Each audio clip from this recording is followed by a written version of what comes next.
Welcome to my channel, my friend. Let me ask you something strange. Have you ever talked to your phone, your mirror, or even your cup in English? Sounds crazy, right? But that's exactly what changed everything for me. I couldn't speak English. I was afraid. I had no one to practice with. But I found one secret trick. I talked to objects. Yes, objects. And suddenly, my English started to grow fast. Do you ever feel shy or alone in your English journey? Comment below. Have you ever tried talking to objects in English? Or do you want to try now? Chapter 1. I was alone with my English. I remember the days when I sat in my room with a book in my hand, trying to learn English. I read the words, but I could not speak. I watched videos, but I could not reply. I listened to podcasts, but my mouth was silent. I felt stuck. I knew many English words in my head, but they never came out of my mouth. I was like a bottle full of water, but the lid was tightly closed. No matter how hard I tried, I couldn't open it. I had no English-speaking friend, no teacher to guide me, no partner to practice with. I was completely alone with my English. I started to ask myself, how will I ever speak if I have no one to talk to? I felt like giving up. I remember one evening, I looked around my room. My phone was on the table. My lamp was shining softly. My books were sitting quietly on the shelf. I looked at my lamp and suddenly said, "You're bright today." It was a joke. Just a small sentence. Just a small smile. But something happened inside me. I felt warm. I felt free. I didn't care if my grammar was perfect. I didn't care if the sentence was simple. I had spoken in English. I had broken the silence. That lamp became my first listener. It didn't laugh at me. It didn't tell me I was wrong. It just stood there, shining. And I felt safe. The next morning, I tried again. I looked at the mirror and said, "Good morning. You look tired." I smiled at myself. I didn't plan anything big. I just said what I felt. It was not from a textbook. It was not memorized. It was me. Real me. Speaking real English. For the first time, I felt like I could do this. I didn't need a classroom. I didn't need a teacher every day. I just needed my voice, my mouth, my courage, my little objects around me. They were always there, and they never judged me. I realized something that day. I had everything I needed to start speaking English right now. I just didn't know it. But of course, it was not easy in the beginning. I still felt strange. I was shy. I thought, what if someone hears me? They'll think I'm crazy. But my dream was bigger than my fear. I wanted to speak English. I wanted to feel fluent. I wanted to express my thoughts. And if talking to a lamp or a cup or a mirror could help me, then I would do it. I told myself, this is your journey.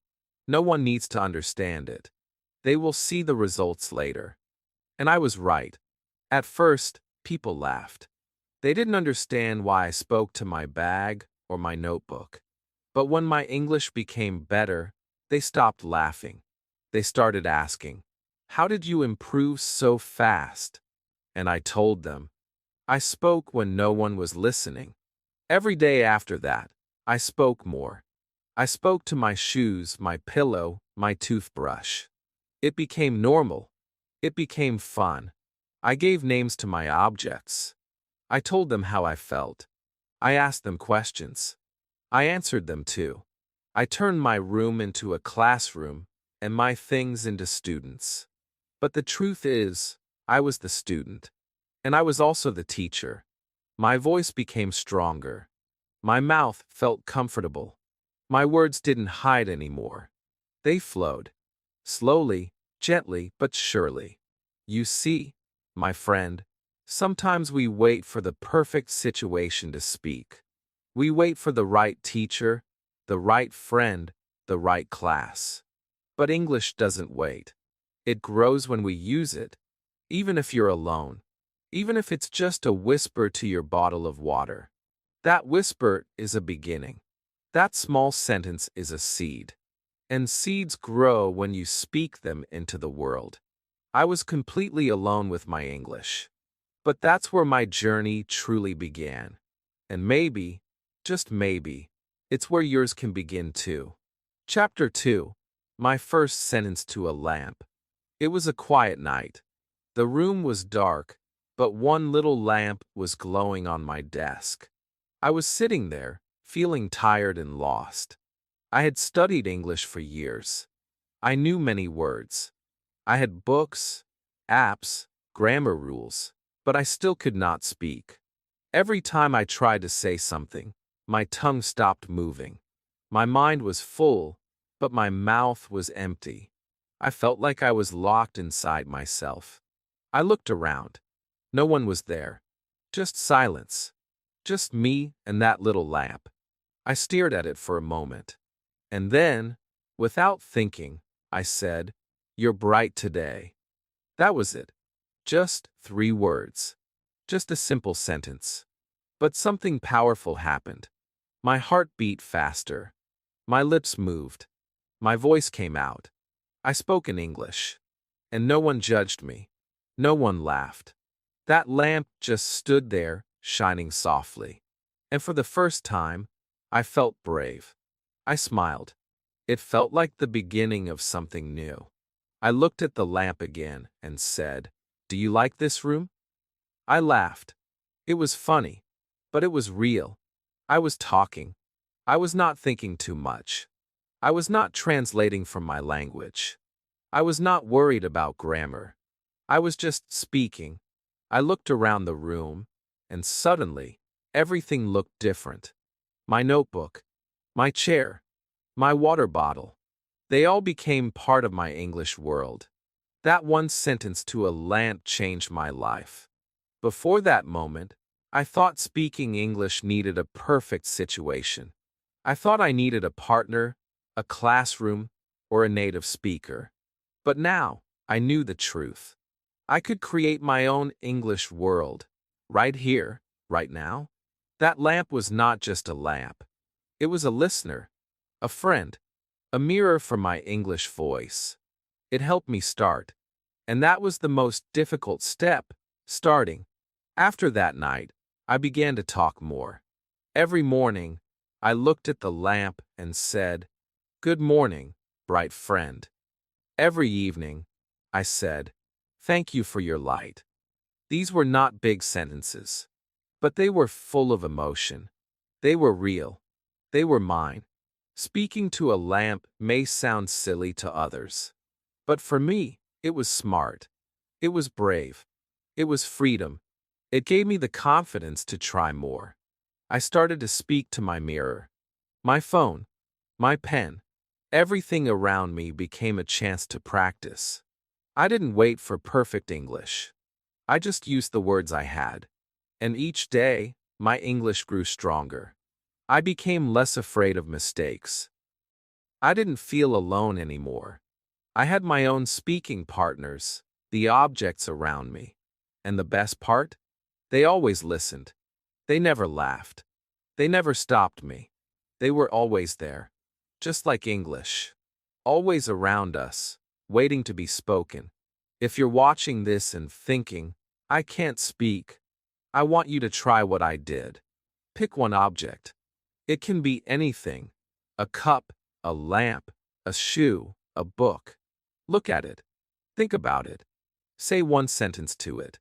"You are strong. You look tired. I like your color." That's all. Just one sentence. Don't worry about grammar. Don't worry about being perfect. Just speak. Feel the sentence.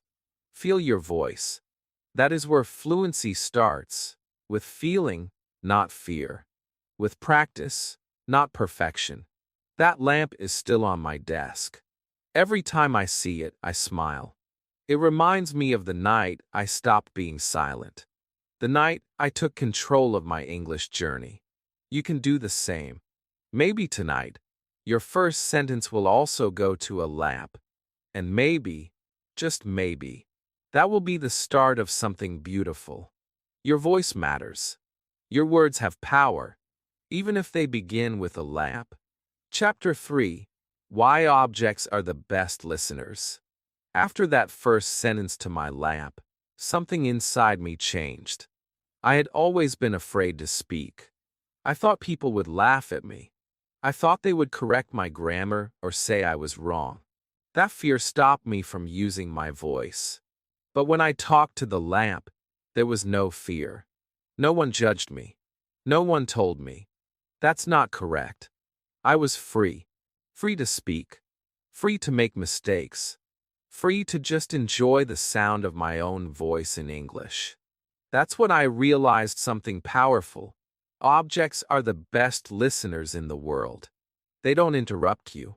They don't say, "Speak louder," or "That's not how you say it." They simply let you talk. That's all we need when we are learning. A space to speak. A safe space. A kind space. A quiet space. That's what objects give us. Your mirror, your chair, your pillow, they are your audience. They listen with full attention. They never roll their eyes. They never rush you. They never make you feel small. They just listen. And when you feel listened to, something magical happens. You begin to speak more. You begin to trust your voice. I remember walking into the kitchen one morning and looking at the kettle. I said, "Good morning. You must be tired from boiling water all day." It sounds funny, right? But that sentence made me feel alive. It was creative. It was mine. And most importantly, it was English. Every object became a chance to express myself. I didn't care if the sentence was simple. I didn't care if my accent was strong. I was finally using the English inside me. That's what I had been missing all those years. A listener who didn't make me feel small. You see, many English learners have this deep fear inside. The fear of being wrong. The fear of being judged. That fear stops learning. But when you speak to an object, that fear disappears. There is no pressure, no grammar test, no teacher with a red pen, just you and the object. And slowly, your brain begins to connect your thoughts to your mouth. That's fluency, thinking and speaking without fear. Speaking to objects builds this connection. It trains your brain in the safest way possible. One of my favorite objects to talk to was my notebook. I didn't write in it. I talked to it. I would say, "Hello, notebook. Are you ready to help me today?" Or, "You hold my dreams, don't you?" These sentences made me smile. And they made me speak. Speaking builds confidence. Confidence builds more speaking. And that cycle grows your fluency. Every sentence is like a brick. And the more you speak, the stronger your English house becomes. I also noticed something else. The more I talked to objects, the more I started thinking in English. I stopped translating in my head. I stopped asking, "Is this right?" I just spoke. Naturally. Softly. Like I do in my own language. That is a big step for every learner, thinking in English. And it starts with simple, daily practice. Not in books, not in big classrooms, but in small, quiet moments with a spoon, a cup, a fan, a table. So my friend, if you feel alone on your English journey, you are not. Your home is full of friends. The chair you sit on, the clock on your wall, the bag near your bed. They are all waiting for you to speak. And they will listen. Every time. No matter how many times you repeat. No matter how slow you speak. No matter how simple your words are. They will listen with love and silence.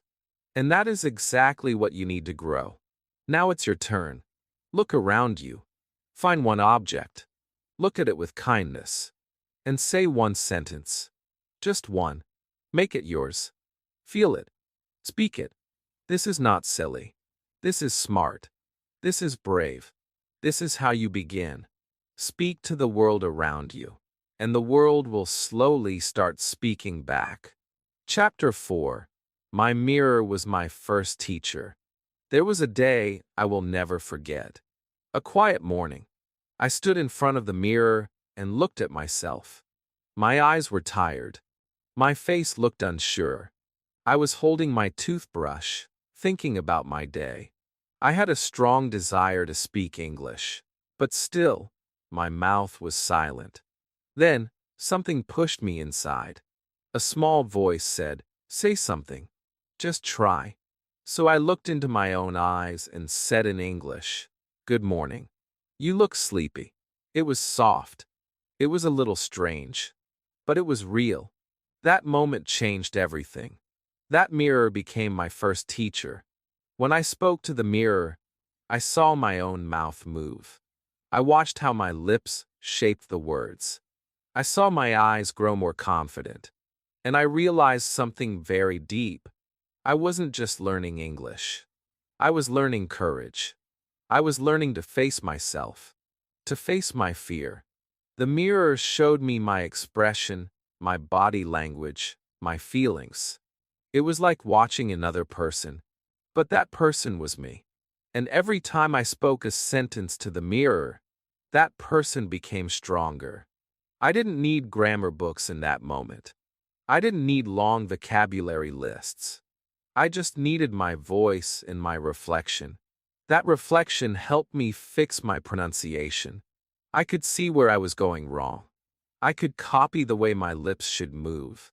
I could hear the music of my own words. When I said, "How are you today?" I smiled at myself. When I said, "I am feeling happy," I felt it. The mirror gave me feedback. Not in words, but in feelings. And that was more powerful than any textbook. Some days, I looked in the mirror and said, "You can do this." On other days, I said, "It's okay to be slow. You're still learning." These sentences were small, but they were full of emotion. They were real. I was not practicing English just to pass an exam. I was practicing English to become free. Free to express myself. Free to say what I feel. The mirror didn't ask for perfect grammar. It didn't laugh when I said the wrong word. It didn't tell me, "You are too slow." It just looked back with silence and understanding. That silence helped me grow. In the beginning, I only spoke 1 or 2 sentences a day. But over time, it became more. I started asking myself questions in the mirror. "What are you doing today? Did you sleep well?" I answer my own questions. "I will go to the market." "No, I didn't sleep much." These conversations were simple, but they gave me practice.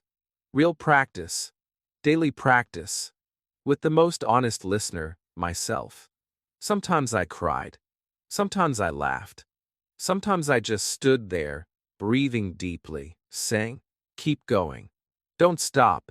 And every day, I got a little better, a little stronger, a little more fluent. My mirror became more than glass.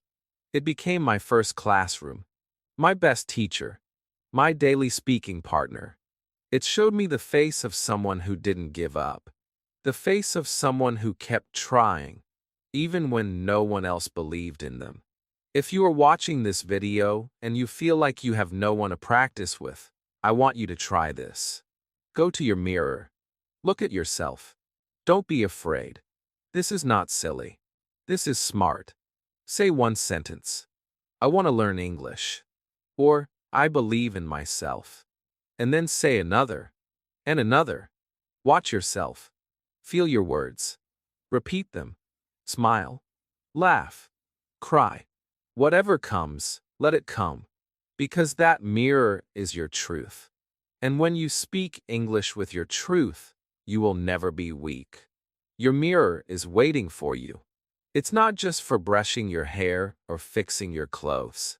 It's for building your confidence, for growing your voice, for turning silence into speech. So speak to your mirror. Every day, 1 minute, 2 minutes, 5 minutes. And you'll see, your mirror will teach you more than any classroom ever could. Chapter 5. Talking to my phone. Not with apps, but words. I used to look at my phone as just a device. A tool to scroll, to click, to watch videos. I had many English apps on it, grammar games, vocabulary flashcards, even dictionary tools. I spent hours tapping, reading, listening. But still, I couldn't speak. I knew the meaning of many English words, but my tongue stayed quiet. My brain was busy, but my mouth was frozen. One day, while sitting alone, I held my phone and said out loud, "Hey phone, I don't want to just study you. I want to talk to you." And just like that, I turned my phone into a person, a friend, a listener, and it became one of my best tools to speak English. Not by using an app, but by using my own voice. I started speaking to my phone every day. It felt strange at first, but not scary. The phone didn't judge. It didn't reply. It just listened. I said simple things. "Good morning, phone. You look tired today. What do you want to do?" I gave it a name. I called it Charlie. Now Charlie and I had conversations. I would ask, "Charlie, should I go for a walk today?" Then I would answer, "Yes, walking is good for your health." These were not real answers, but they were real sentences. And that's what helped me. I was finally using English in my real life, in my voice, not just in my head. Every time I picked up my phone, it became a moment to practice. While waiting for a video to load, I would say, "Charlie, why are you so slow today?" Or, "Don't be lazy, Charlie. Let's learn something." These little sentences added up. Day by day, I was creating a habit, a speaking habit. My phone was always with me, so now, English was always with me too. I didn't need a partner. I didn't need to schedule a class. I just needed to open my mouth and talk to the thing that was already in my hand. I also started using my phone's camera like a mirror. I would turn it on, look into it, and speak to my reflection.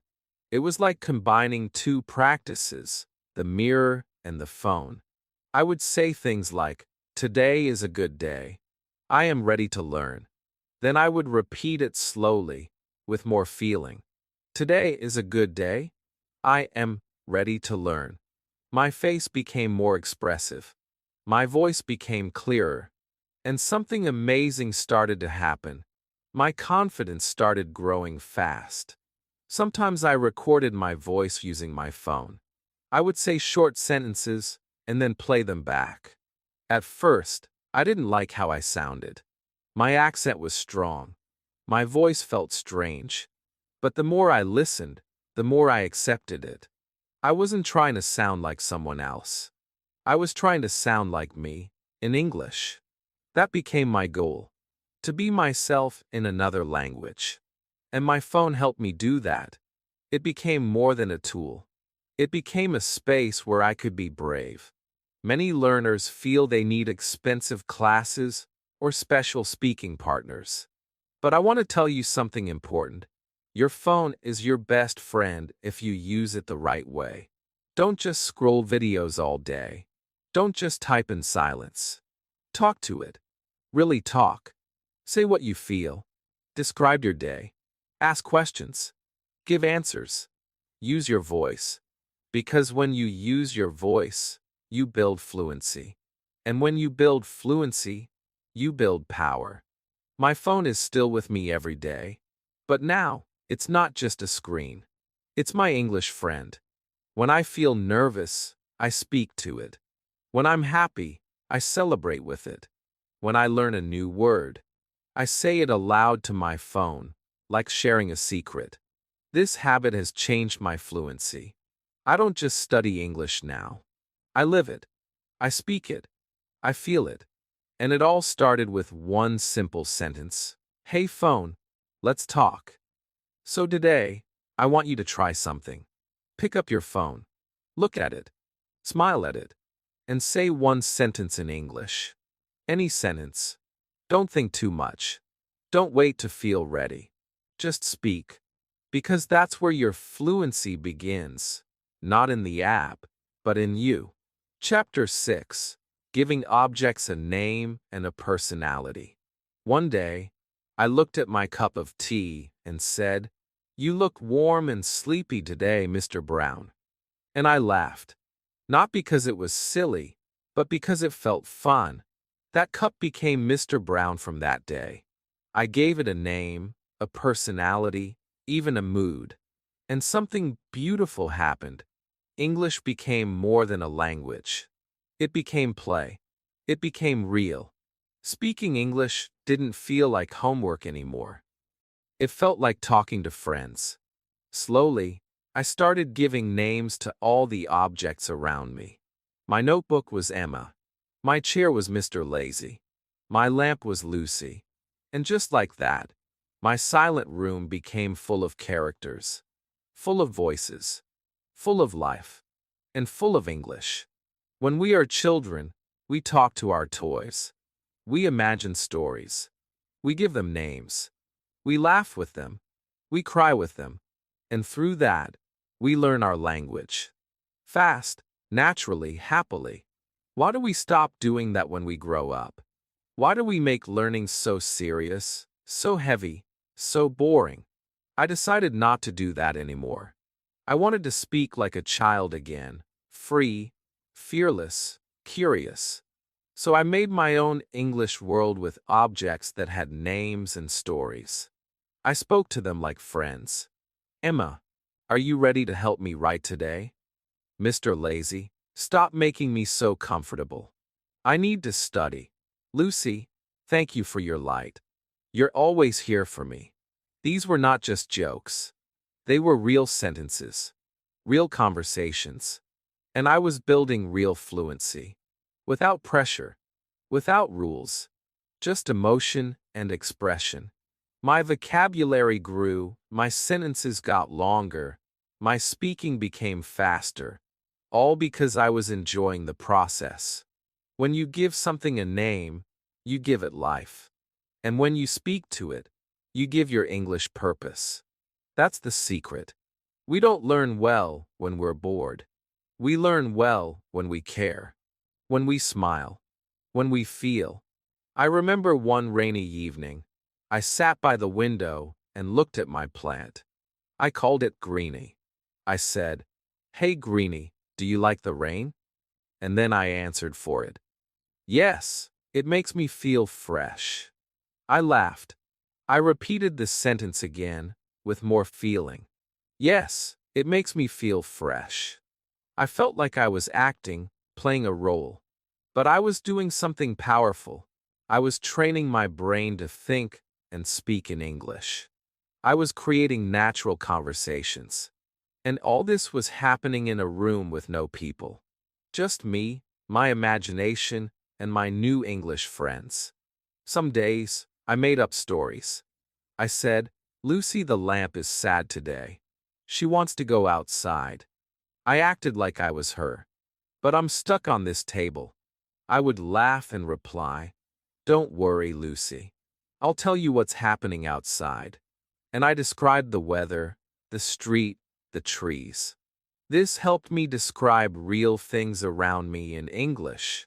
The color of the sky, the sound of the rain, the feeling of the air.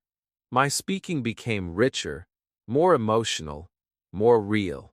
And I didn't even feel like I was studying. I was just living in English. If you've never tried this, I understand. It may feel strange at first, but let me tell you, it works. It opens your mind. It removes fear. It makes English your friend, not your enemy. It makes your world bigger. So today, I want you to look around your room. Choose one object. Give it a name. Think about its personality. Is it quiet or noisy? Is it serious or funny? Then speak to it. Ask it a question. Say good morning. Tell it about your day. Feel the words. Feel the fun. That's when English starts to live in your heart. You don't need perfect grammar. You don't need long lists of rules. You need joy. You need courage. You need a voice. And when that voice speaks to Emma the notebook or Mr. Lazy the chair, you are not being silly. You are being brilliant. You are building fluency with love. And that's the kind of fluency that stays forever. Chapter 7. How I Learned 100 Sentences Without Studying. I never planned to learn 100 English sentences. I didn't write a list. I didn't sit down with a book. I didn't even know it was happening. But one day, I looked back at my small daily habits, talking to my lamp, my notebook, my phone, my cup, and I realized something surprising. I had said more than 100 real English sentences. Not because I was studying, not because I was trying hard, but because I was living with English every single day. That changed the way I saw fluency. It doesn't come from memorizing lists. It comes from speaking real, emotional sentences again and again. Every day, I chose one object to talk to. Just one. Some days, it was Lucy the lamp. Other days, it was Charlie the phone. I would say 5 or 6 simple sentences to it. I didn't need to be creative. I just needed to be consistent. Good morning, Lucy. You look bright today. Thank you for the light. Did you sleep well? I'm feeling lazy today. These sentences were short, but they had emotion, and I repeated them often. I didn't care about using new words every time. I cared about using the words I already knew, with feeling, with voice, with rhythm. After 1 week, I had already spoken more than 35 different sentences. Some were repeated, some were new, but they all came from real life. I wasn't doing exercises. I was just being present with my words. After 1 month, I counted. Over 100 sentences had come out of my mouth. And these were not sentences I copied from a textbook. They were my own. I created them. I felt them. That gave me confidence. That made me believe, yes, I can speak English. It's inside me. Repetition was the key. Many people think repeating is boring. But for me, repeating was beautiful. It made the sentences strong in my memory, strong in my mouth, strong in my heart. When I said, "Good morning, Emma," every day, it became automatic. When I said, "You're looking beautiful today, Mr. Cup," it felt smooth. The words didn't get stuck anymore. They flowed. That is fluency, when words flow like water, not when they stay stuck in books. I also noticed that I was using more grammar without thinking. I started saying, "You were here yesterday." Then later, "You are here now." And then, "You will be here tomorrow." I didn't sit and study past, present, and future. I just used them in real life, with my objects. My brain learned the patterns naturally. Like a child. That's how children learn. Through daily sentences, not grammar charts. And now, I was doing the same. Sometimes, I wrote my sentences down. Not because I had to, but because I wanted to remember them. I had a small English diary. In it, I wrote the conversations I had with my objects. It made me smile. It made me feel proud. I was building my own English world, one sentence at a time. And when I read those sentences again, I could hear my voice. I could feel the emotion. I could see my growth. The best part? I didn't feel pressure. I didn't feel tired. I didn't say, "I have to learn English today." I just lived it. That's the secret. When learning becomes living, everything changes. You don't count sentences. You just speak them. You don't chase fluency. It comes to you. Because you are using the language in your real life, not just in your head. So if you want to learn 100 sentences, don't start with a list. Start with your room, your objects, your day. Choose one thing. Speak 5 sentences to it today. Tomorrow, speak 5 more. Repeat them. Love them. Laugh with them. Make mistakes. Feel the words. After 30 days, you will look back and smile, because you'll realize you've already spoken hundreds of real English sentences. And the best part? You didn't study them. You lived them. Chapter 8. My English Desk, My Speaking World. There was a small corner in my room that changed everything. It was not special, just a simple wooden desk, a chair, and a lamp. But one day, I decided to make it my English desk. Not a study desk, not a school desk, but a speaking desk. A place where English lives. A place where I could speak without fear. No one else knew about this place. It was just for me and my words. That desk became my world. A small, quiet world where I could talk, dream, practice, and grow in English. And it gave me something very powerful, a habit. Every morning, I sat at the desk for 5 minutes. Just 5. I didn't open a book. I didn't watch a video. I just looked around the desk and started speaking. "Good morning, Lucy," I'd say to the lamp. "How's the light today?" Then I'd look at my notebook. "Emma, are you ready to help me think?" I looked at the pen. "Don't run out of ink today, okay?" It felt silly at first, but then it felt normal. Then it felt beautiful. These were not just objects anymore. They were my speaking partners. And they were always there, always ready to listen. My English desk became a space where English was natural. I didn't worry about making mistakes. I didn't care about grammar. I just let the words flow. I described things around me. My pen is blue. My notebook is open. My chair feels soft. Then I added more. I like writing today. I don't want to stop. English is starting to feel easy. Every day, I said new things. And I repeated old ones. Some days, I made up small stories. Lucy the lamp had a bad dream last night. Other days, I talked about my real life. I'm feeling tired, but I want to learn. These sentences became my routine. Short, true, powerful. That little desk became my stage. My classroom. My English home. When I sat there, I knew it was time to speak. Even if I only had 3 minutes. Even if I only said 2 sentences. I showed up. And English showed up with me. That's how habits are made. You choose a place. You choose a time. You do it again and again. And then, one day, it becomes part of you. Speaking becomes easy, natural, automatic, because your brain starts to connect that space with your English voice. Sometimes I added a mirror to the desk. I looked at myself while I talked. Sometimes I recorded my voice on my phone. Sometimes I read a sentence from a book and repeated it to my lamp. I didn't follow a fixed rule. I just made sure I spoke. That was my only rule. Speak something. Feel something. Let the words move.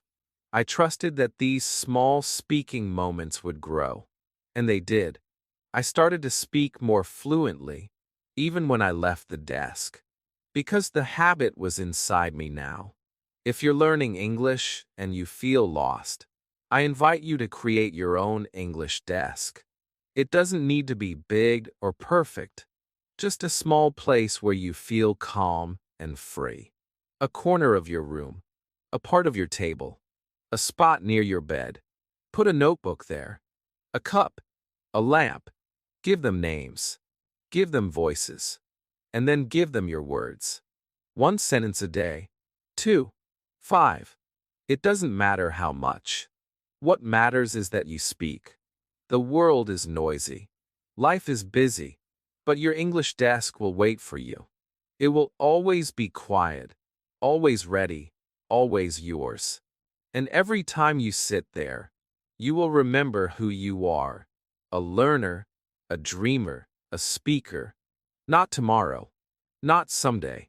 But today, right now, Chapter 9, I made mistakes and spoke more because of them. I still remember the first time I said a wrong sentence to my lap.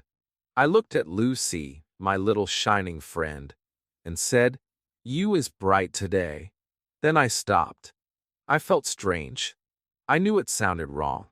My brain whispered, "It should be you are bright today." And for a second, I felt that old fear coming back, the fear of being wrong, the fear of making a mistake. But then I smiled. I looked at Lucy again and said, "You are bright today." And then again, "You are bright today." I repeated it until it felt right. That moment taught me something important. Mistakes are not the end. They are the beginning of fluency. I made many mistakes after that. I said, "He go to the market" instead of "he goes." I said, "I can cooking" instead of "I can cook." I forgot words. I said them in the wrong order. I used strange sounds. But you know what? Every mistake gave me a new chance to learn. Every mistake was a lesson in my voice. I didn't hide from them. I didn't run away. I used them. I spoke more because of them. I trusted my speaking would grow, not from being perfect, but from being real. When you talk to people, you may feel shy about mistakes. You may worry that they will laugh or correct you. But when you talk to objects, you are free. You can make 100 mistakes, and the cup will still listen. The mirror will still reflect your strength. The lamp will still shine. That is why this practice is so powerful. It gives you a safe place to be wrong and to grow strong from it. You're not being judged. You're being brave. Sometimes I even played a game with my mistakes. I would say the wrong sentence first, then fix it. Like this: "She go to school." No, wait, "She goes to school." Or, "I has a book." No, sorry, "I have a book." I made it fun. I made it playful. Because when you laugh at your mistakes, you remove fear. You become powerful. You become free. I also started to keep a small notebook. Every time I made a mistake that I noticed, I wrote it down. And I wrote the correct sentence beside it. I didn't do this as punishment. I did it as celebration. "Look," I told myself, "you're learning something new today." My mistakes became little friends. They showed me where I needed more practice. They guided me. They helped me find my weak spots. And slowly, those weak spots became strong.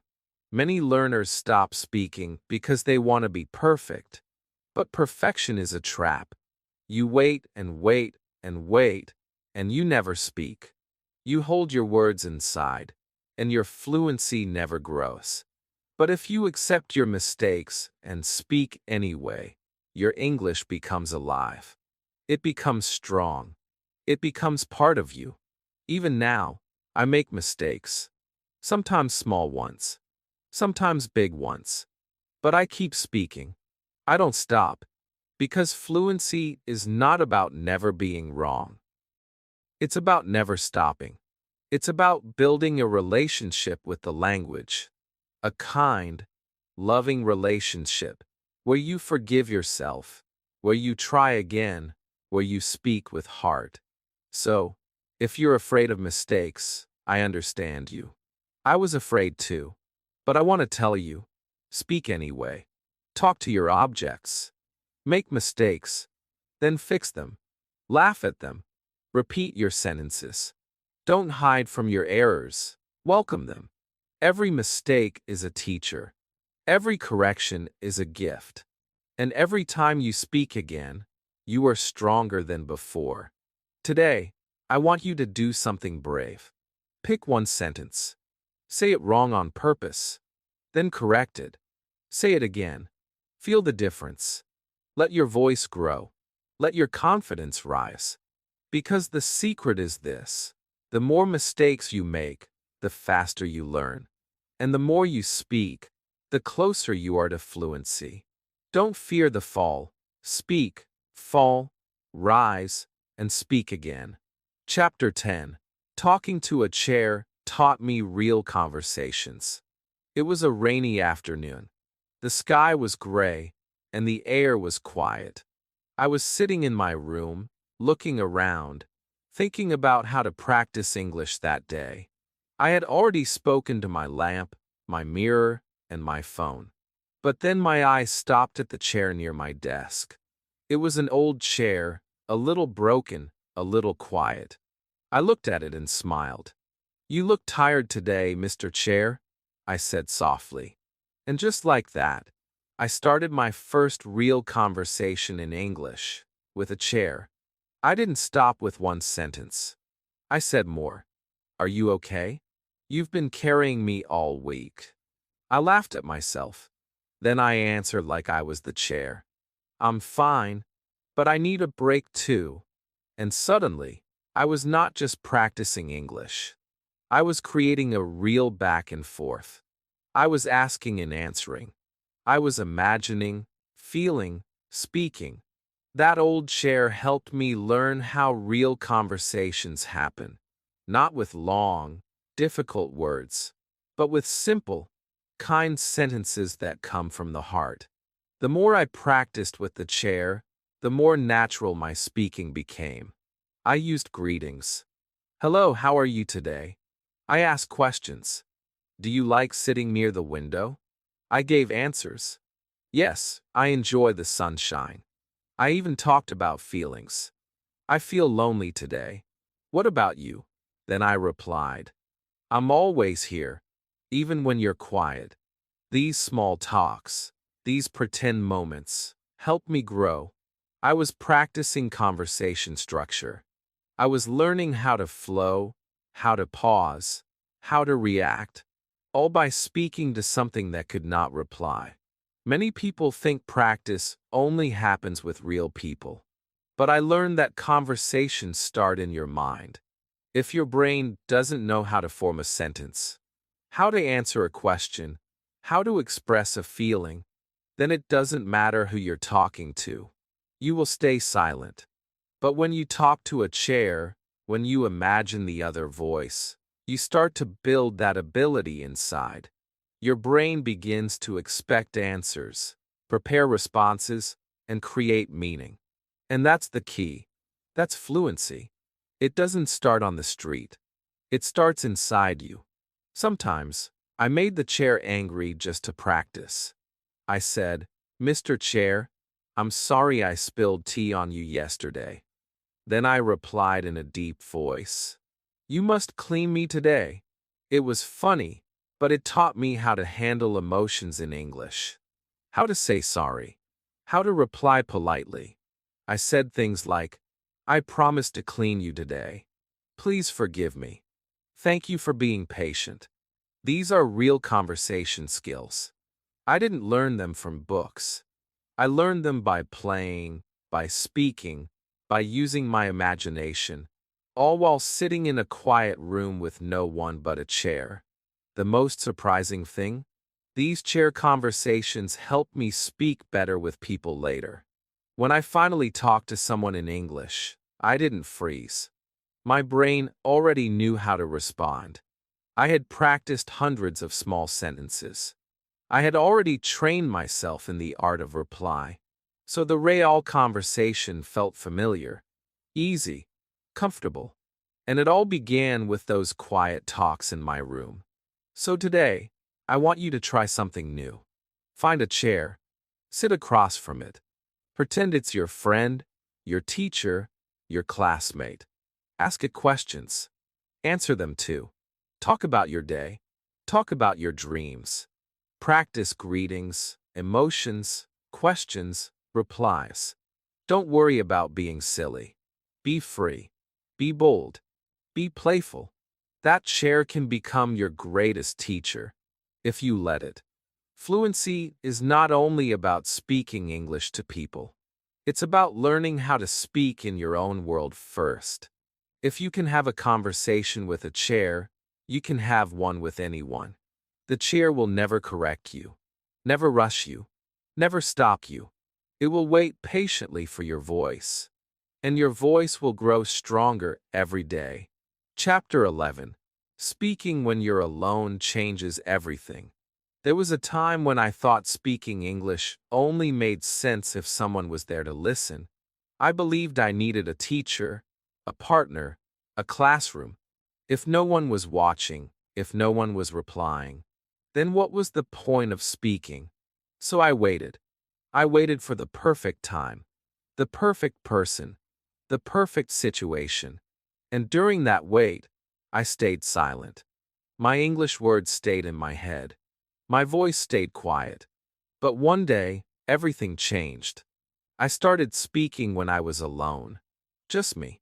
No listeners. No teachers. No pressure. And that, my friend, changed everything. I began by speaking small sentences while doing simple things. Washing dishes? This plate is clean now. Making tea? The water is hot. Looking at the sky? The clouds are beautiful today. I didn't plan anything. I didn't prepare long scripts. I just spoke whatever I saw, whatever I felt.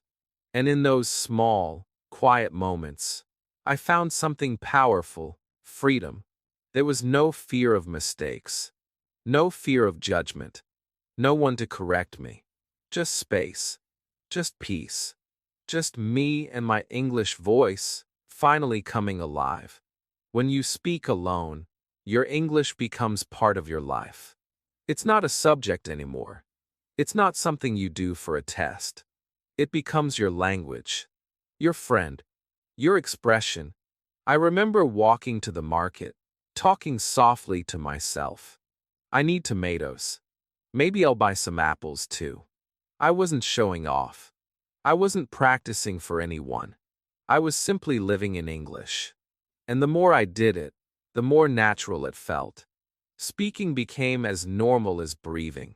Some days, I spoke to the mirror. Other days, I whispered while walking. Sometimes, I talked while cooking, folding clothes, or brushing my teeth. I described things. I asked questions. I told myself what I was doing. Now I will wash the pan. Be careful, it's hot. Let's finish this quickly.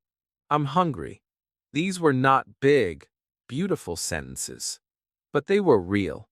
They were mine, and every one of them helped me grow. You see, when you speak alone, you are not really alone. Your mind is listening.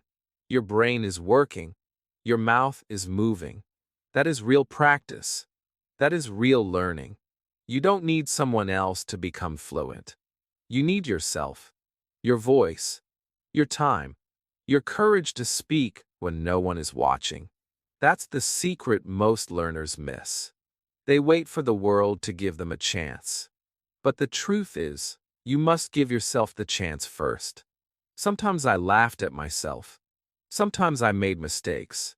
Sometimes I forgot a word and said, "What's that called again?" But I kept going. I didn't stop. Because I knew the most important thing: consistency matters more than perfection. Speaking for 5 minutes every day, even when no one hears you, is better than waiting for one perfect conversation that never comes. I want you to try this today. Right now. Look around. Are you alone? Good. This is your moment. Say one sentence. Out loud. Nodding your head. Let your voice rise. I am learning English. Say it again. Louder. I am learning English. Walk around your room. Describe what you see. Talk about how you feel. You don't need anyone to listen. The walls will hear you. Your heart will hear you.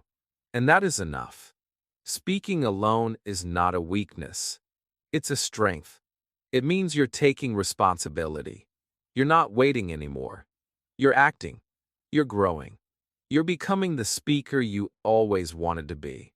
In silence, your voice becomes stronger. In private, your confidence begins.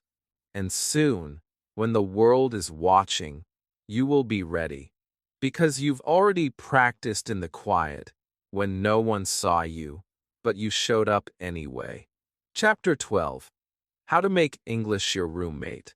One morning, I looked around my room and thought, what if English lived with me?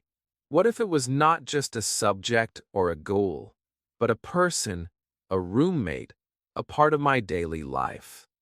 That simple idea changed everything. I stopped thinking of English as something far away, something I could only use with teachers or on test days. I started thinking of English as someone living right here with me. Someone who follows me to the kitchen, sits with me on the bed, walks with me in the street. That's how English became my roommate. Not just in my mind, but in my life. And the more I treated it like a real person, the more my fluency grew. I spoke to English like it was beside me. I said, "Good morning, English. Let's have a good day." While brushing my teeth, I'd say, "Are you ready, English? Let's talk." When I cooked, I'd smile and say, "Hey, English, I don't know this word. Help me." It may sound strange to some people, but to me, it was beautiful. I was no longer learning alone. I was living with English. Every sentence I spoke felt like a real conversation, not with a stranger, not with a teacher, but with a friend who was always there. I even gave English a voice. Sometimes it was quiet and calm. Other times, it was funny or serious. I used this voice to help me reply. If I asked, "What should I eat today?" I'd answer as English. "Eat something healthy, my friend." It became a game, but also a habit. It helped me practice both sides of a conversation, asking and answering. That made my fluency stronger. I didn't just practice speaking. I practiced thinking in English. And that is the biggest step toward real fluency. The amazing part? English became part of everything I did. When I opened the fridge, I spoke to the food in English. "Hello, milk. You're almost empty." When I walked outside, I described things. "The sky is blue. The road is wet. That dog looks happy." My world turned into a classroom. Not a boring one, but a real, living, breathing one. English followed me like a friend. And that friend helped me speak more and more each day. Soon, my room looked different too. I wrote short English phrases on sticky notes and put them on the wall, on my mirror, even on the door. Simple things like, "Keep going. Speak now. English is your friend." These little messages reminded me that English was close, that I didn't have to wait for someone else to start speaking. I just had to talk, to myself, to my cup, to my book, and to my new roommate, English. You don't need big tools to learn this way. You just need your voice, your room, and your imagination. If you live alone, great. You have freedom to speak anytime. If you live with others, you can still find quiet moments. Whisper to yourself. Speak softly. Think loudly in English. Feel the presence of your roommate. Make English part of your morning, your meals, your cleaning, your relaxing. Not as a task, not as pressure, but as a quiet, friendly partner in your life. Some people wait for the right moment to learn English. But when English becomes your roommate, every moment is the right moment. There is no waiting. You're already together. So speak. Smile. Make mistakes. Laugh. Try again. Just like you do with a real friend who lives in your home. If you make English your roommate, I promise it will stay with you. It will grow with you. It will become a voice in your life that says, "You can do this. Keep speaking. I'm right here with you." And when you feel shy or tired or lost, you can still whisper to yourself, "I'm not alone. English is with me." Chapter 13. Why I never waited to feel ready. I used to wait. Wait for the perfect time. Wait to feel confident. Wait to feel ready before I opened my mouth and spoke English. I thought one day I would wake up and suddenly feel brave, suddenly feel fluent, suddenly feel like I was good enough. But that day never came. Days passed, weeks passed, even months, and I was still waiting, still silent, still afraid. One day, I looked at myself in the mirror and said, "You've been waiting too long." And I realized the truth. Fluency doesn't come when you feel ready. Fluency comes when you speak, even when you don't. From that day forward, I made a promise to myself. I would not wait anymore. Not for the perfect sentence. Not for the perfect accent. Not for someone to tell me, "Now you're ready."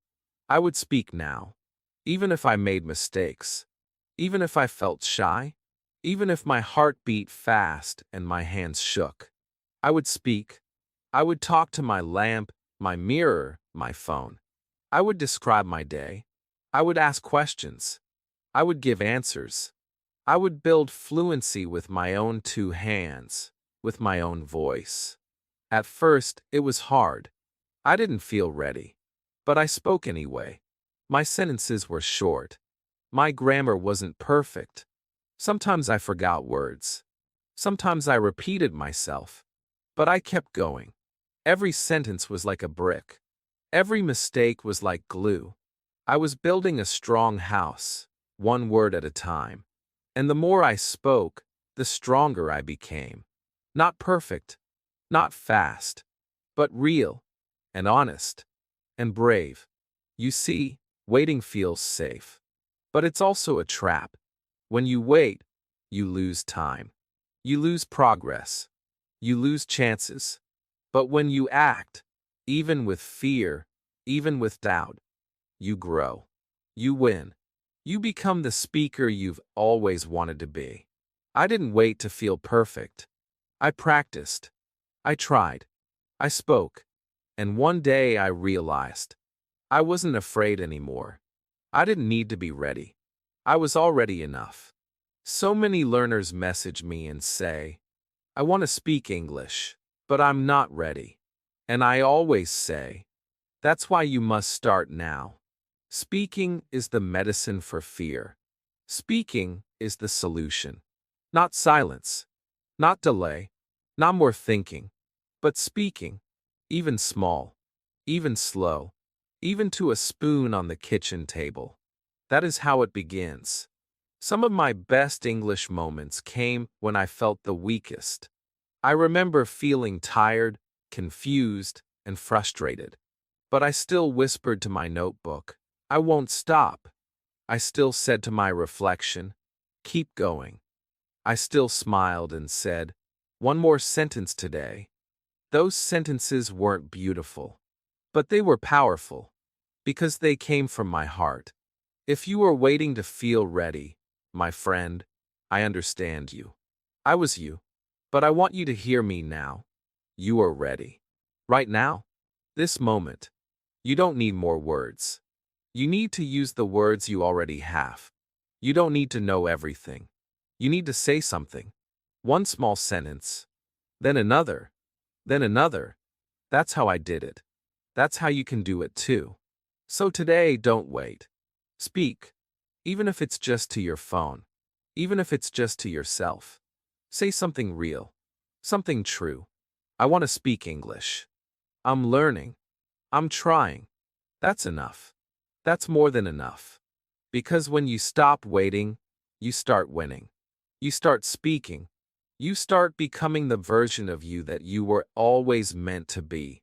Not perfect, but powerful. Chapter 14. How my speaking got faster with repetition. At the beginning of my English journey, my mouth was slow. My brain moved fast, but my tongue couldn't keep up. I knew what I wanted to say, but the words came out like broken pieces. Sometimes I stopped in the middle of a sentence. Sometimes I paused too long. Sometimes I forgot the word completely. It was frustrating. I wanted to speak fast. I wanted to sound natural. But every time I opened my mouth, it felt like walking through thick mud. That's when I discovered the secret. repetition. Simple, daily, emotional repetition. And it changed everything. One day, I picked one simple sentence. Today is a beautiful day. I said it out loud. Then I said it again. Slowly. With feeling. Today is a beautiful day. I smiled. I repeated it 5 times. 10 times. I changed my tone. I said it with a happy voice. Then with a tired voice. Then with a whisper. I repeated until my mouth felt comfortable. And something amazing happened. The sentence started to flow. It came out faster, smoother, clearer. I didn't need to think anymore. My brain and my mouth finally became friends. So I tried it again the next day with a new sentence. I am learning English every day. And again, I said it slowly. Then faster. Then with emotion. 10 times, 20 times. I was not bored. I was building something. A muscle. A memory. A rhythm. After a few days, I noticed something surprising. I could speak faster, not just those sentences, but other ones too. Because my mouth had learned the movement. My tongue knew what to do. I was training myself like a singer trains their voice, like a dancer trains their body. And the secret was always repetition. I created a small routine. Every morning, I chose 1 or 2 sentences. I spoke them again and again, while walking, while cooking, while brushing my teeth. I didn't care if I repeated them 50 times. In fact, I loved it, because I wasn't just learning English. I was living it. The sentences became part of me. I could say them with my eyes closed. I could say them even when I was tired. And that gave me power. That gave me speed. Many learners try to speak fast without practicing slowly first. But that's a mistake. Speed comes from comfort. Comfort comes from practice. Practice comes from repetition. When you repeat, you relax. When you relax, you flow. When you flow, you speak with ease. And when that happens, fluency doesn't feel far anymore. It feels close. Real. Possible. I also learned to love repeating mistakes. If I said something wrong, I didn't feel bad. I just repeated the correct version again and again. She go to school. No, she goes to school. She goes to school. She goes to school. Until my brain remembered. Until my mouth remembered. I didn't need to write it 10 times like in school. I just needed to speak it 10 times with feeling. That's the difference. Repetition is not about being perfect. It's about getting comfortable. And comfort creates confidence. Sometimes I used one sentence the whole day. Like, I can do this. I said it when I woke up. I said it while walking. I said it before sleeping. And each time, it felt stronger. Each time, it felt more true. That sentence became a part of me. Not just in English, but in my heart. So if you want to speak faster, don't rush. Repeat. Choose one sentence today. Say it slowly. Then faster. Then with a smile. Then with strength. Say it in front of your mirror. Say it to your cup. Say it while looking at the sky. Repeat until it becomes part of you. Until your tongue knows it like your name. You don't need to know 10,000 words to speak fast. You need to repeat 10 real sentences every day. That's how fluency grows. Not in big jumps, but in small steps repeated with love. So speak again, and again, and again, until your voice feels like music, until your sentences flow like water. That is your power, and it begins with one simple choice. Repeat with heart. Chapter 15. From Objects to Real People. There was a time when I could only speak English to objects, to my mirror, to my lamp, to my phone. I was too afraid to speak to real people. I thought, what if I say something wrong? What if they don't understand me? What if I freeze? So I kept practicing alone. Every day, I spoke to chairs, notebooks, spoons, and the walls of my room. I built my voice in silence. I built my courage in the quiet. I didn't know when I would speak to a real person, but I knew I was preparing. And one day, the moment came. A real conversation with a real person. And something amazing happened. I didn't freeze. I spoke. It wasn't perfect. My voice shook a little. I forgot a word. But I spoke. I smiled. I used simple sentences. I asked questions. I answered. I made eye contact. And in that moment, I realized that all my practice, all those silly talks with objects, had worked. My mouth knew how to move. My mind knew how to respond. My fear was still there, but it was smaller. My voice was louder. My practice had become power. I spoke slowly. I didn't rush. I used the sentences I had repeated many times alone. How are you? What do you like? I am learning English. These were not big sentences, but they were real, and they connected me to someone new. That person didn't laugh. They didn't correct every mistake. They listened. They smiled. They replied. And I felt something new. I felt proud. After that, I started looking for more chances to speak with people. Not long conversations, just small ones. At a shop, at the bus stop, online. I didn't wait for perfect English. I used the English I had. I didn't try to impress. I tried to connect. And every time I spoke, it became easier. Because I had built my English voice in the most honest way. Through real speaking, alone and with love. Talking to objects had given me a gift. It had trained my tongue. It had prepared my brain. It had built my confidence step by step. And when the time came to talk to a real person, I was ready. Not because I was perfect, but because I had practiced. Practice doesn't need to be big. It just needs to be true. Some people think talking to objects is not useful. But let me tell you, those objects helped me become the person who could speak with the world. They helped me become brave. They helped me love English before sharing it with others. When I finally spoke to people, I wasn't starting from zero. I was starting from strength. Silent strength. Quiet practice. And that made all the difference. Now, I still talk to objects. It's my habit. It's my warm-up. Before a meeting, I speak to my mirror. Before a call, I speak to my notebook. And then, when I speak to real people, my voice is ready. My mind is calm. My heart is strong.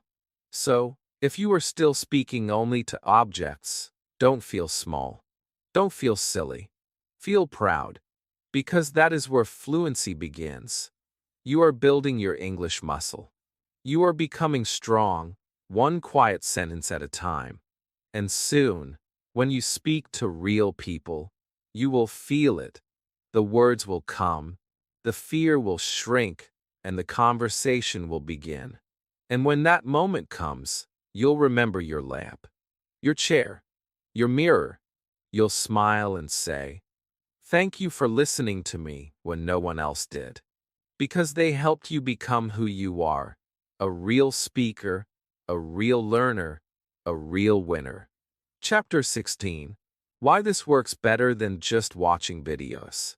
I used to watch English videos for hours. I watched grammar lessons. I watched interviews. I watched storybooks being read. I even watched people speaking slowly, just for learners like me. And yes, I learned a little. I understood some new words. I heard different accents. I felt inspired. But when I tried to speak, nothing came out. My brain had information, but my mouth stayed quiet.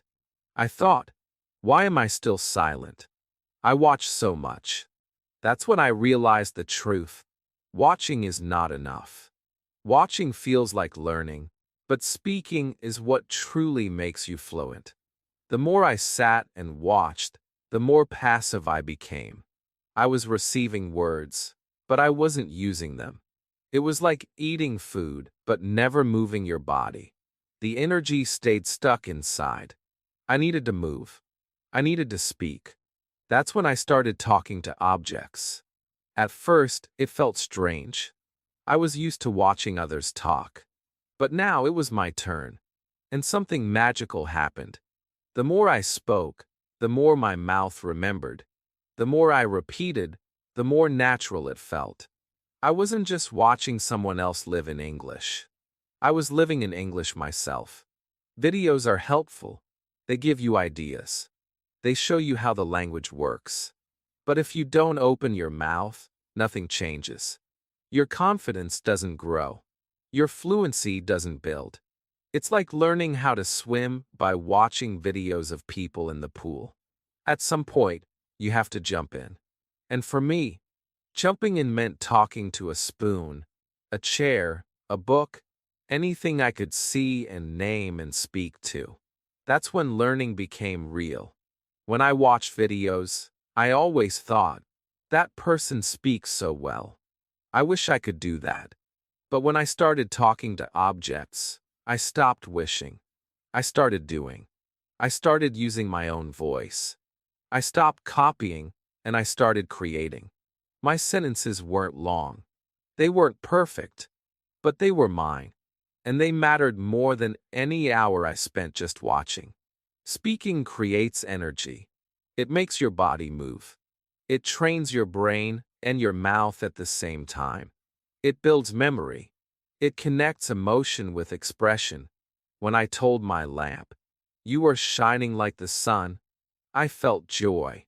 When I said to my mirror, "I am learning," I felt pride. These emotions made the words stick.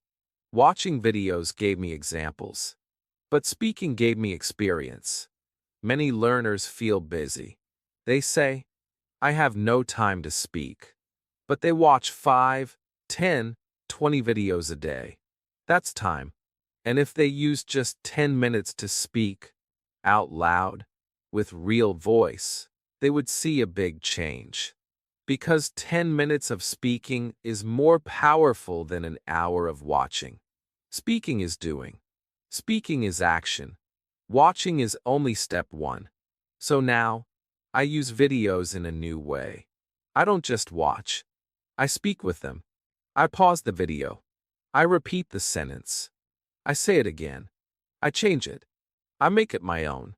I use the new word in a sentence with my cup or my notebook. I turn every video into a speaking practice.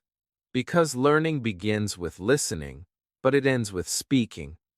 If you are watching English videos and wondering why your speaking is not improving, ask yourself, am I using my voice?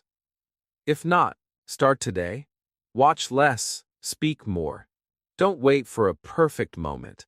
Speak while walking. Speak to your pillow. Speak while brushing your hair. Turn your world into your English classroom. And most of all, speak out loud, not just in your mind. You already know enough to start. You just need to use what you have. You are not here to only be a watcher. You are here to be a speaker, a learner, a doer.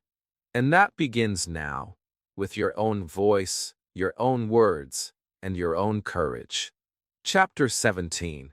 Talk to your bag, your shoe, your spoon. One morning, I was leaving the house. I looked at my bag and said, "Are you ready to carry all my problems today?" I laughed. Then I looked at my shoes. "Please don't get tired. We have a long day ahead." That night, I came home and saw my spoon. I smiled and said, "Thank you for feeding me again." They were just small sentences, just small moments. But they were real, and they helped me more than I ever imagined. I didn't need a speaking partner. I had everything around me. My bag, my shoe, my spoon. My world became my English practice space, and everything in it became my partner. When I talked to objects, I stopped feeling shy. I didn't worry about grammar. I didn't think about mistakes. I just spoke. I looked at my water bottle and said, "You look empty. Time for a refill." I looked at my chair and said, "Thank you for holding me all day." These sentences were not from a book. They were not part of a test. But they were honest. And they were full of practice. Real fluency does not come from big words. It comes from small sentences, repeated often, spoken with feeling. I started giving objects personalities. My bag was grumpy in the morning and tired at night. My shoes were brave soldiers who protected my feet. My spoon was gentle and patient. These stories made speaking fun. I wasn't studying. I was imagining. I was creating. And most importantly, I was using English every single day. I would say, "Mr. Spoon, you are my hero today." Or, "Miss Shoe, don't make my feet hurt, okay?" I used simple grammar. I repeated patterns. I spoke with emotion. And slowly, English became my habit. People around me didn't always understand. "Why are you talking to your shoe?" they would laugh. But I smiled. Because I knew something they didn't. I was building my fluency in the smartest way. I was practicing without fear. I was improving every single time I opened my mouth. And while they were waiting for a perfect English class, I was creating my own class. In the kitchen, in the bedroom, in the street. Wherever I was, I had a spoon, a bag, or a shoe. I had a chance to speak. Sometimes I sang to my toothbrush. Sometimes I told jokes to my shampoo bottle. Sometimes I argued with my socks. Why do you always get lost in the washing machine? These silly moments made my English alive. They made me love the language. And love is what makes fluency grow. Not fear, not stress, not pressure, but love. Love for words, love for speaking, love for learning in a fun, free way. If you're watching this video and thinking, "Can I really talk to objects?" My answer is yes. Not only can you, you should, you must. Because these little conversations are magic. They build your confidence. They make English part of your daily life. And most importantly, they make you feel strong.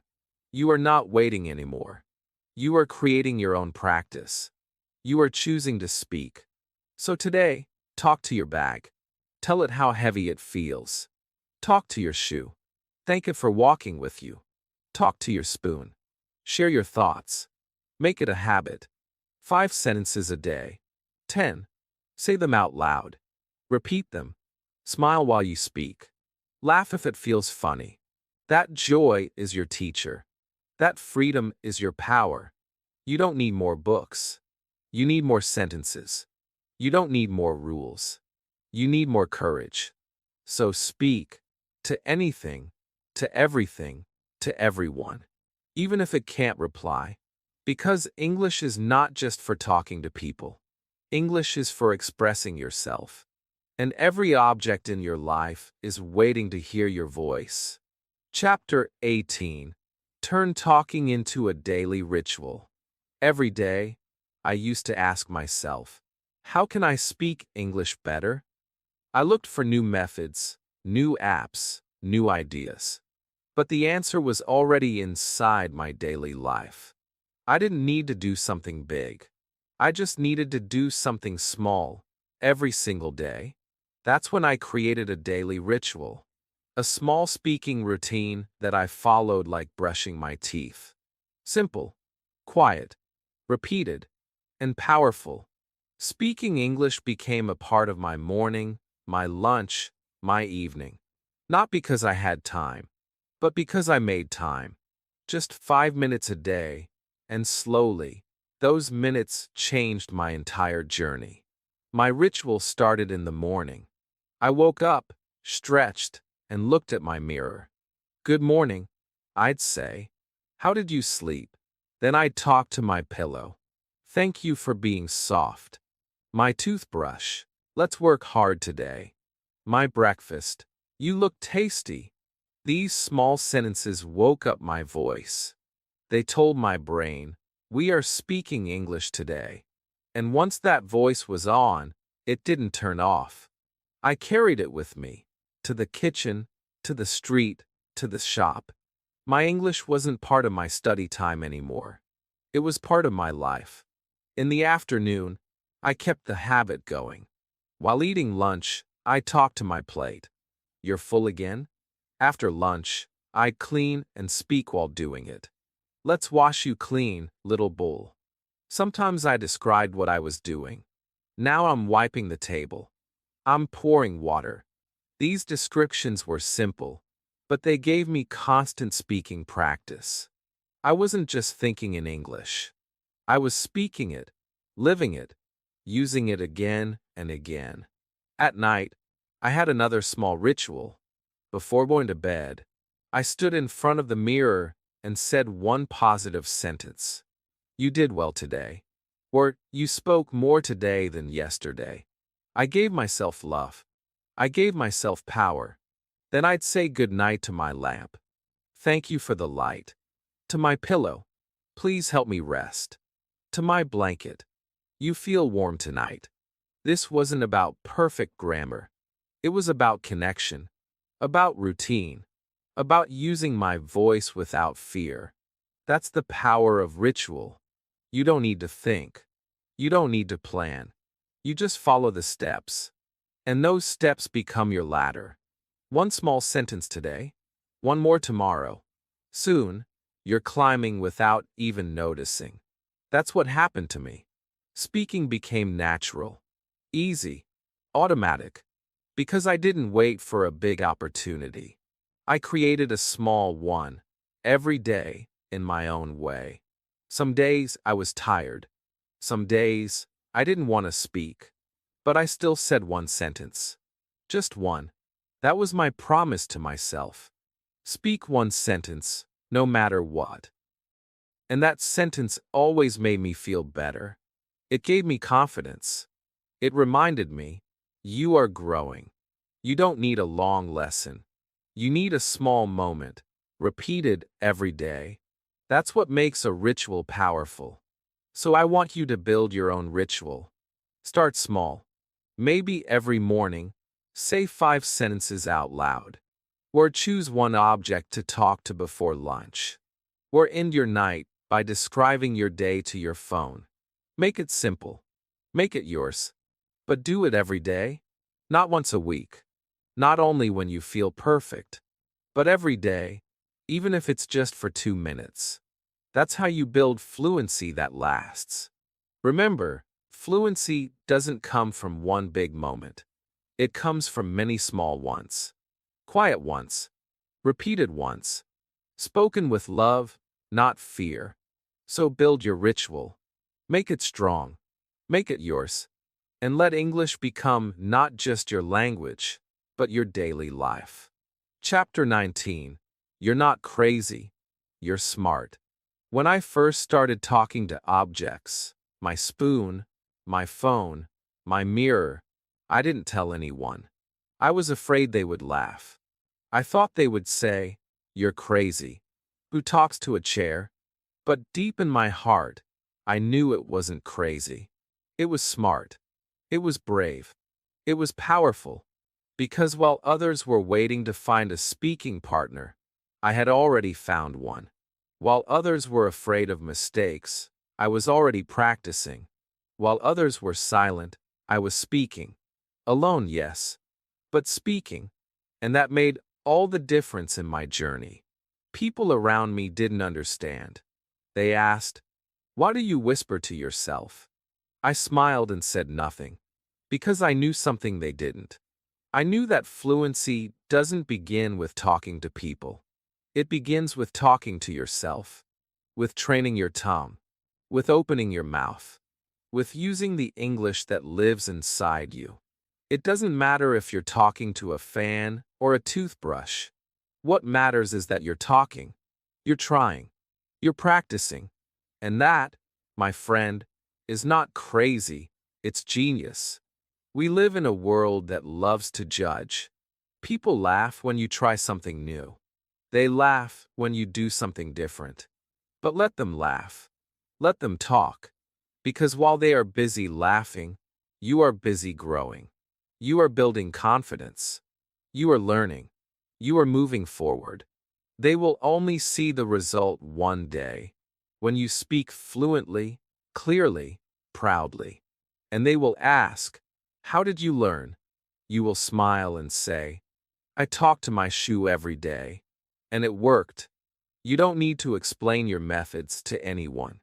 You don't need permission to practice. Your English journey is yours. Your voice is yours.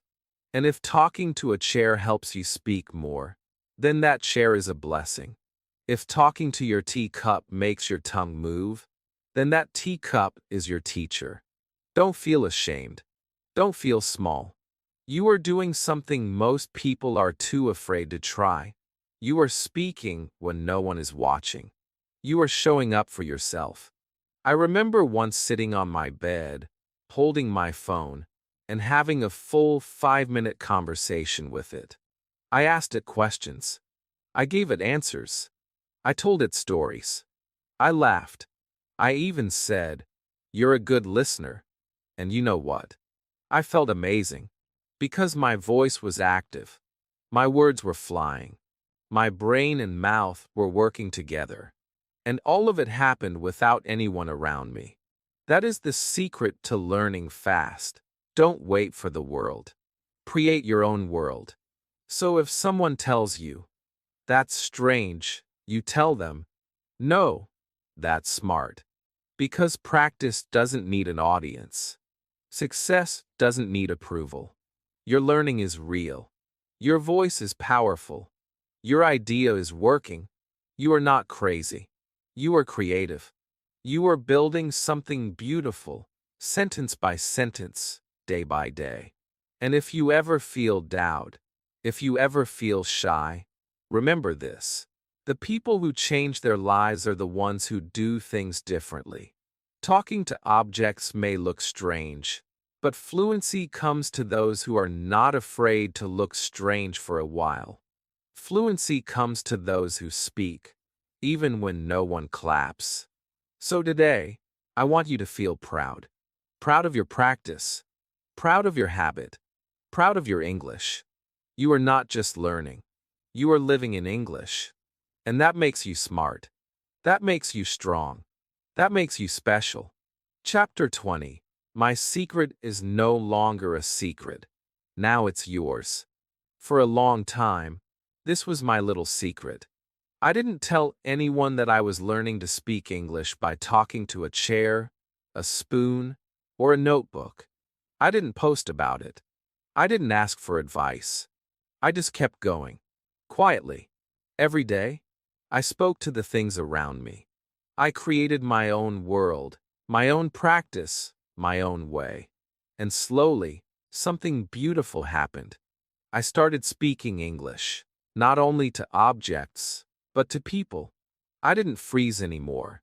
I didn't feel afraid. I didn't wait for someone to help me. I helped myself. And now, I want to tell you, this secret is not only mine anymore. It's yours now. You don't need to be perfect. You don't need to wait. You don't need special tools. All you need is your voice and a little imagination. Everything around you is ready to help. Your shoes, your bag, your pen, your pillow, your toothbrush. They are all listening. They are all waiting for you to speak. When you talk to them, something inside you changes. You become free. You become bold. You become strong. And one day, you will speak to real people with the same confidence you built with a cup of tea and a lamp. This is not just a story. It's a real method. It's simple, but powerful. Speaking with objects removes fear. It gives you privacy. It gives you control. You don't need to worry about judgment. You can make mistakes. You can laugh. You can repeat your words until they feel smooth. That's what I did.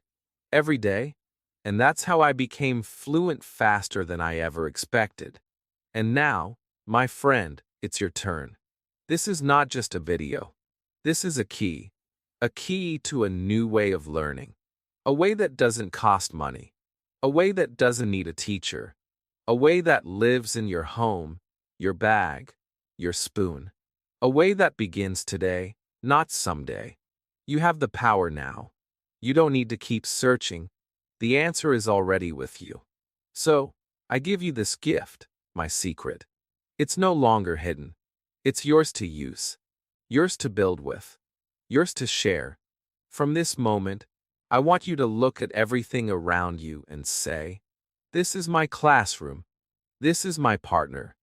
This is my fluency." Don't wait to feel ready. Don't wait for a perfect lesson. Just speak. Speak to anything. Speak to everything. Speak like you mean it.